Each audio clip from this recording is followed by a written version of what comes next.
Chapter 30. How do I look? Lycell said, asking Wilder and Drayton's opinion as he dressed in his tux to go to the prom. You look like me, Drayton said. What's the big deal? But I'm getting some tonight, and you're going to be left with your cock swinging in the wind or falling in love with your hand.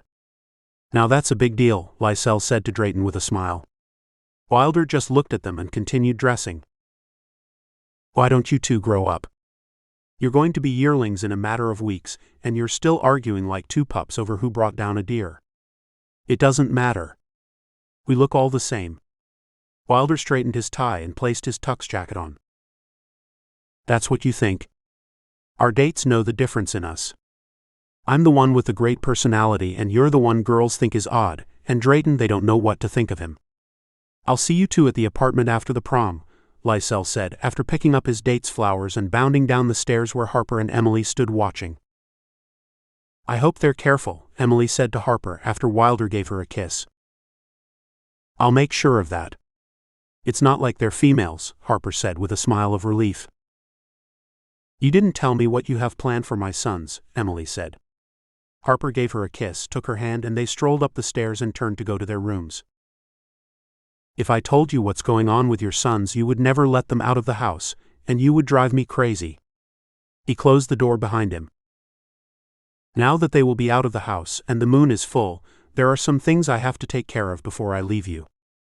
Emily smiled at him. What do you have in mind? Emily said as she dropped her robe. That was exactly what I had in mind, Harper said as he walked close to Emily and watched at the full moon. When Lycell drove up to pick up his date, he stepped out of the car and walked up to the house and rang the bell.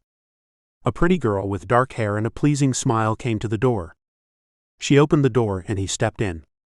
He didn't see her beautiful dress and she expected a compliment, but Lycell wasn't the type to give compliments. Hi, Lycell. He handed her a corsage and pinned it on her, and then he smiled.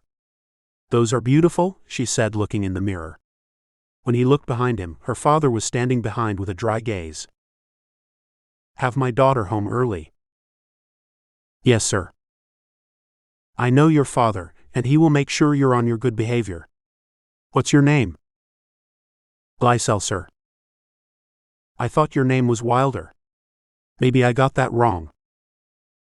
Wilder is his brother, father. Lycell didn't wait to hear another lecture. He was tired of speeches. He couldn't wait until he became a yearling. Then he could do what he wanted and not have to answer to his mother and father or the teachers or his date's fathers. Closing the door behind, he looked back to see the girl's father and mother peeping through the blinds. What's up with your mother and father? I've never had a date before. Lycell opened the car door like a perfect gentleman, but when he closed the door he said in a whisper, "Fuck me." Jumping into the car, he turned to the girl and said, I thought you said you've had lots of dates. That's my sister. But I did ask you to the prom. Yes, and I accepted. When you saw me at the locker, you came up to me and asked me to go to the prom. What's your name? Alicia. Lycell put the brakes on, and the car stopped with a shake. But I thought I asked Karen to the prom. She's my sister. I'm one of the triplets, and she's going with Wilder. And my other sister is going with Drayton. Lycell drove in silence, and 10 minutes later he reached the building in Samsaville where they were holding their prom. When he was pulling in to park, Wilder and Drayton were driving up. They walked up to the door, 3 handsome werewolf brothers and 3 human females on their arms, and equally as pretty as the Samsa brothers are attractive. They turned to look at each other, and then a laugh broke. How could they have the same taste in girls? At least it was in looks. The girls with dark flowing hair and green eyes. The Samsa men dark hair and deep crystal blue eyes. After they escorted them into the building and to their tables, they sat for a few minutes. Then the girls said that they would be back, and they took off in the direction of the bathroom. Wilder, you have my date, Lycell said. I knew something was wrong when I picked her up, and she was trying to unzip my pants and pull out my cock. I had to fight her off of me. When we turned the corner away from her home, she began rubbing on my thighs, and when I asked her to stop, she raised her dress and placed her hand under her dress and said, "Feel it. It wants you." I looked down and she didn't have panties on. What the fuck, Wilder? How did that happen? I get the virgin and you get the one on fire, Lycell said. I guess I got the right one? Drayton said. The boring one, Lycell said. What are we going to do about it? Wilder asked. You're going to keep the firecracker and get your dick sucked, and I'm going to corrupt another virgin. When they glanced up, the girls were strolling in their direction, and a slow-moving song was playing by the DJ. Oh shit, I can't dance, Wilder said, and they look like they're ready to dance. Lycell stood up with Drayton and walked to take their hands and lead two of them to the dance floor. I want to dance, Wilder, come dance with me. Wilder stood and took Karen's hand and led her to the floor. Karen put two hands around Wilder's neck. You can't be scared of me, Karen said. I'm not afraid of you, Wilder said. I just thought you were my date and I find out I asked your sister to the prom, not you. We look alike. What difference does it make? And she got closer to him and whispered in his ear. If you don't want to fuck me, I will understand. I just want to see that large cock I've been hearing about. You must mean my brother Lycell. He's the one to give you what you're looking for. But I don't want him. That's why I convinced my sister to change dates with me. I want you. You don't date and girls have wanted to get with you, and now I have that chance. Don't tell me you don't want me because I feel how hard you are. Wilder was happy with the dance, and he was more than happy when the prom ended. Lycell invited people to his apartment, Karen said to Wilder, who glanced up at Lycell, and he was whispering in Alicia's ear, and from the blush on her face he was getting ready to score with her. As the prom ended, and Lycell and his date, Wilder and his date, and a smiling Drayton holding hands with his date were walking out. They got caught in a crowd and Wilder leaned over and touched Lycell on the shoulder and said, I need to speak to you. He took Lyle's arm and left the girls standing on the outside with Drayton. They soon circled Drayton asking him questions. They were laughing and one was raking her hands through his hair. Where are we going, Drayton? One girl giggled. There's a party at Lyle's apartment. There are drinks and food for everyone. Standing and looking over his date's shoulder and listening to Wilder talk, Drayton listened closely. I'm not compatible with my date. We're not like-minded. I want my date back, Wilder complained to Lycell. You can't have her, Lycell said. Can't you see it's the full moon and Karen is in heat? You better get it when you can because next week when Father takes us out into the wilderness you will have wished you snuggled into her warm flesh, Lycell said. Why do you think everything is about fucking? I just want to have an intelligent conversation with someone who thinks the way I do. No one thinks the way you do. So try to enjoy yourself for once. The girls look just alike, they're pretty. Only you care if you can talk to them. You shouldn't be talking anyway. Look at Drayton. I bet he scores before you, and he's never had a date. When they turned around, Drayton and the three girls were trekking over to Lycell and Wilder. Are we ready to go? Drayton asked. Lycell leaned over to Wilder. See, Drayton's not acting like you. All serious. Try to lighten up for a change. Wilder exhaled through his teeth. Karen grabbed Wilder's arm and said, Come on, tall, dark and handsome. We have unfinished business. I'm looking for a trophy tonight. He didn't understand what she meant. He didn't have any sisters, and he didn't understand the trophy business. Just what did she mean? Wilder wouldn't have to wonder for long. Chapter 31. As the three werewolves and their dates along with the senior class drove up to the new townhouses built by Harper, they parked and headed up the stairs. It was a 2-story townhouse with large rooms. The graduating class was small, under 50 teenagers. As Lycell opened the door and they all piled in, Wow, Lycell, you know how to throw a party. There were food and drinks everywhere. How did you get the drinks? Don't ask any questions, just go in and enjoy yourself, Lycell said. Wilder said, How did you do this? I got Mom's friend Angela to give us the beer. And what did you promise her? You wouldn't understand. I don't want to know about it because when Mother and Father find out we are in for it, Wilder said. In the middle of the crowded room with music blaring, Lycell made an announcement. "No one is to disturb me, and no one is to take the master bedroom but me." And he grabbed his date's hand, as Wilder watched as Lycell led her up the stairs, down the hall, and into the bedroom. "So what do you want to do?" Karen asked Wilder. "We can talk." "Is that all you want to do, talk?" "I have a bright idea. We can go outside and talk." She grabbed Wilder's hand and headed to the glass door, and they stepped outside. On the outside there was a patio and a small pool. "Do you swim?" she said to Wilder. "Of course I swim." Karen walked to him and pushed him into the pool. When he came up for air, she was standing nude in front of him, and then she jumped into the pool. "Have you ever fucked in a pool?" Karen asked when she came up for air. "No." "Well then let's do it." "Why would I want to have sex in a pool?" "Haven't you ever wanted to do something you've never done before?" And she disappeared under the water, and when he looked down she was unzipping his pants. She came up. "Why did you do that?" "Because I want to give you a blowjob under the water." And before he could tell her to stop, she was down, pulling out his penis and putting it into her mouth. He glanced up and around, and then he saw the full moon and something hit him, and he couldn't get enough of Karen sucking him. He raised his head and he moaned from the intense pleasure of it. Wilder reached down and pulled his penis from her mouth. "What's wrong?"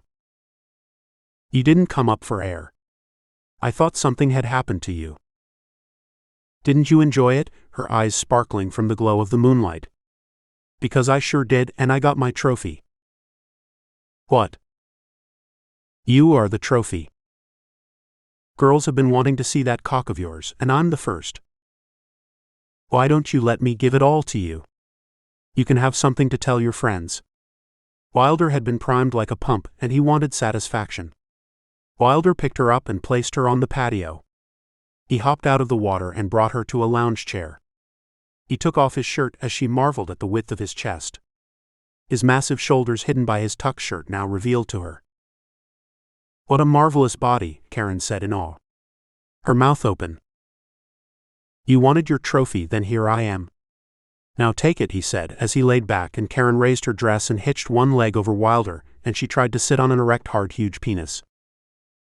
Then someone threw the couple 2 blankets. "Cover yourself. And show the young woman where she can dress," a familiar voice said. "Who is that?" Karen said, hiding and placing the blanket over her and running to gather her clothes. "My father, Karen. Meet Harper, Samsa." "It's nice to meet you." She stopped and glanced up at him. "You look like their brother." And Karen scampered away. "Everyone says that." And he turned to Wilder. "Get some clothes and find Lycell and Drayton and tell them we have to leave tonight. We need to get to Alaska soon. There's a problem with the werewolves in Oregon and Alaska. I'll be out here waiting." Harper sat near the pool laughing. "What is it, father?" Drayton questioned after he heard from Karen that his father was outside. He wasted no time in seeing what he wanted. "Just thought I'd check on you boys." "How did you know we were here tonight?" "It's my town and it makes good sense. I would have done the same. And Angela had second thoughts and decided to tell your mother, and she dispatched me out here to chaperone. I thought that once you knew I was around, you wouldn't take advantage of your dates." He looked at a disappointed Drayton. "Where is Lycell?" "He's in the master bedroom with Karen's sister." "Not the principal's daughter, I hope." "I promised him Lycell would stay away from her." "No. Not her. The principal sent her to live with her mother." "Then who is it this time?" "You know that doctor who heads the pediatric ward at our hospital? Well, he has 3 daughters, triplets, and they're our dates." "What the hell, Drayton? Couldn't you find someone else's daughters to date? He's important to the growth of Samsaville." "But they asked us out." "You should have known better. I'm not worried about you and Wilder, but it's Lycell. You never know what he will do or what kind of damage he will cause." "I wouldn't worry about his date. She's a virgin and she swears she's going to stay that way." Don't you know that is a challenge to Lycell? Where is he? And Harper took off in a huff, running to the house. In the bedroom to the right, Drayton shouted. Harper stepped in and the music was low, and guys and girls were dancing and sitting around with a beer in hand, and some were holed up in the kitchen talking and eating. Harper bounded up the stairs as if his life depended on it. Harper didn't bother knocking. He went into the room and looked around, and no one was there. He heard the sound of Lycell talking in the next room. When are you coming out of the bathroom? You can't stay in there forever. The party's almost over, and I haven't kissed you. Come on out, he said with a low, charming voice as if trying to coax a kitten from under a bed. No. Stay in there, Harper said. Lycell turned and his eyes widened. Father. The girl opened the door slowly. She looked at Lycell. I can't do what you want. He knows, Harper said. Hi, Mr. Samsa, Alicia said with a bright smile as if she had been given a reprieve from death. Did my father send you to bring us home? In a way. She glanced at Lycell. I'll be waiting for you downstairs. And she put her head down and tiptoed out of the room. Harper looked to Lycell. Lycell didn't say a word. He put on his shirt and shoes and smiled. Harper wasn't amused. Don't you know that if you did anything with that girl, I could lose an important doctor? Harper turned and walked down the stairs. This party is over. If you want to come to our ranch, you are welcome. But there won't be any drinks unless it's Coca-Cola. Harper heard some guy in the corner with his date say, That's a bummer, not even a Mountain Dew. I'm going home. If I wanted to be around my parents, I could have stayed home, at least they are sleeping now. And that reminds me, I can sneak you into my basement. My room's down there and my family won't suspect a thing. He took the girl by the hand and said, Nice party, Lycell, while it lasted. Parents are such dicks. And he glanced at Harper, whose eyes changed to a fiery red. The young man had to jump back and said to his guest, Let's go. And they hurried out with the rest of the Samsa werewolves' classmates. When the house was cleared, all four of the Samsas sat on an L sofa. Where are the triplets? Harper asked Drayton. They caught a ride with some friends, Drayton said with a disappointed sigh. You know what that means, Father. My reputation is ruined, Lycell said, as Wilder cut a severe glance at Lycell. His forehead furrowed into 3 rows, his rolled-up fist under his chin. It is best that your reputation gets ruined than you ruin that girl's, Harper said. And what do you have to say, Wilder? She was my date and I told Lycell, but he was insistent on keeping her. I knew she wouldn't have sex with Lycell or anyone. She was too smart for Lycell. What are you saying? Lycell stood. Sit down, Lycell. I warned you about getting angry with your brother over a female. Until you find a mate, don't argue over a female. And don't argue with your brothers. Never. When you find the right one, you will know it. You have to learn to survive in a man's world and in the werewolves' world, and that's why we are leaving tonight for Alaska. Tonight? But we haven't eaten yet. You will catch your food and prepare it along the way, Harper said. Good. It's about time, Wilder chimed in. What's so fucking good about that? Lycell said as his mouth turned down and he stared at Harper and then outward, looking at the snow-covered mountains with a disappointed glare and unfulfilled passion. The end.